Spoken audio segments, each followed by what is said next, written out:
Marathi steno dictation 120 शब्द प्रति minute 5 second.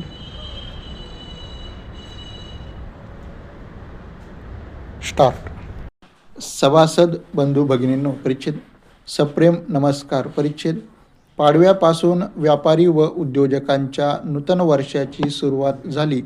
नुकतेच संपलेले दिवाळी पर्व आपल्या कुटुंबियांसाठी खुशालीचे व आनंदाचे गेले असेल अशी मी अपेक्षा करतो व आपणा सर्वांस आर्थिक वर्षाच्या यशस्वी वाटचालीसाठी शुभेच्छा देतो. परिच्छेद आपल्या देशाच्या अर्थव्यवस्थेत कृषीचा वाटा 18% आहे. साहजिकच राज्यातील व देशातील शेतीचा विचार व्हावा. जागतिक बाजारपेठेत भारतीय शेतीमालाला दर्जेदार स्थान मिळावे, शेतीमालाला चांगला भाव मिळावा यासाठी प्रयत्न आहेत. परिच्छेद महाराष्ट्र चेंबरने सातत्याने राज्याच्या विकासाचा ध्यास घेतला आहे. त्यामुळे व्यापार व उद्योगाच्या विकासाबरोबरच शेतीलाही प्राधान्य देण्याचे नक्की केले व सन 2014 चेंबरने आपल्या नावात व कार्यात कृषीचा समावेश केला. प्लॅनिंग कमिशनचे सदस्य यांचे अध्यक्षतेखाली कृषी समितीची स्थापना करण्यात आली. विविध कृषी विद्यापीठातील तज्ज्ञ मंडळींचा या समितीत समावेश करण्यात आला होता. उत्पादन क्षमता वाढविणे, गुणवत्ता वाढविणे व शेतीमालाला बाजारपेठ उपलब्ध करून देणे व योग्य भाव मिळावा यासाठी प्रयत्न करण्याचे काम सुरू करण्यात आले. परिच्छेद शेती म्हटली की आपल्या डोळ्यासमोर येतो तो राज्यातील ग्रामीण भाग. साहजिकच ग्रामीण भागातील शेतकरी वर्गाला शास्त्रोक्त शेती पद्धतीचा मार्ग दाखविण्यासाठी, त्यांच्यातील उणिवा दूर करण्यासाठी चेंबरने शेती प्रदर्शन नाशिक येथे आयोजित करण्याचे ठरविले. मागील वर्षी नाशिक येथे आंतरराष्ट्रीय कृषी प्रदर्शन आयोजित केले. या प्रदर्शनाला न भूतो न भविष्यती असे यश प्राप्त झाले.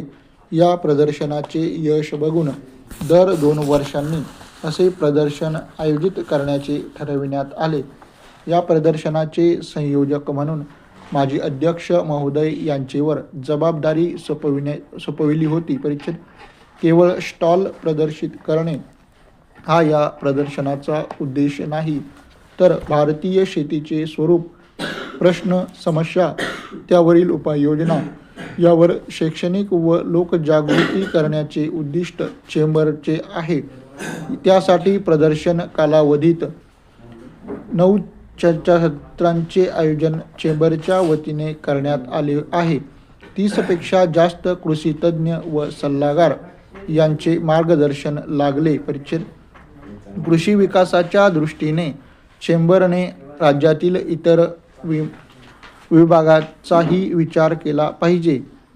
कोकणात फलोत्पादन मोठ्या प्रमाणात होते, परंतु त्या ठिकाणी साठवणूक, प्रक्रिया व विक्री यासाठी योग्य सुविधा नसल्याने हे उत्पादन वाया जाते.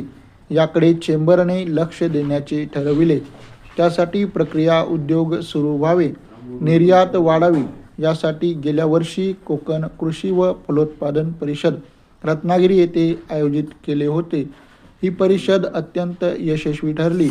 शासनानेही तातडीने दखल घेत आंबा व काजू बोर्डाची स्थापना केली व फळपीक विमा योजनाही लागू केली.